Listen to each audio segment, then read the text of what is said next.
ঠান্ডাজনিত রোগে ৯ মার্চ হাসপাতালে ভর্তি করানো হয় ২.৫ মাস বয়সী সায়ানকে।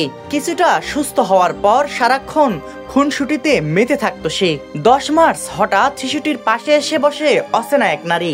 সারাদিন তার যত্ন নেয়, বিভিন্নভাবে সহযোগিতাও করে। এদিন সন্ধ্যায় শিশুটির মা হাসি ও তার নানি পাশের ওয়ার্ডে অন্য এক রোগীকে দেখতে গিয়ে ফিরে এসে দেখেন নারীটিও নেই, শিশুটিও নেই। এমন ঘটনা ঘটেছে ঠাকুরগাঁও জেনারেল হাসপাতালে। শিশুটি জেলার ভুল্লি থানার মুন্সিরহাট গ্রামের শিমুল হোসেনের ছেলে। শিশুটিকে না পেয়ে বারবার মূর্ছা যাচ্ছেন মা, ক্ষণে ক্ষণে জ্ঞান হারাচ্ছেন তিনি।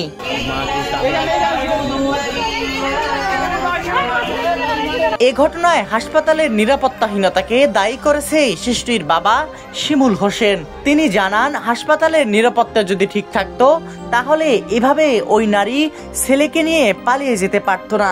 এর দায় হাসপাতাল কর্তৃপক্ষ ও নিরাপত্তা কর্মীদের নিতে হবে।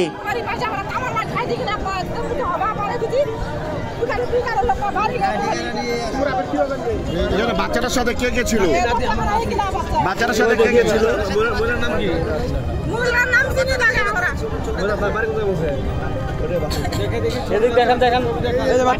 এ বিষয়ে ঠাকুরগাঁও সদর থানার ভারপ্রাপ্ত কর্মকর্তা শহীদুর রহমান জানান, ঘটনাটি অত্যন্ত দুঃখজনক। প্রাথমিকভাবে হাসপাতালের সিসিটিভি ফুটেজ সংগ্রহ করা হয়েছে।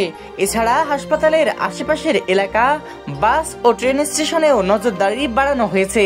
শিশুটিকে উদ্ধারের জন্য সর্বোচ্চ চেষ্টা করা হচ্ছে। সাব্বির হোসেন, সোনালী নিউজ।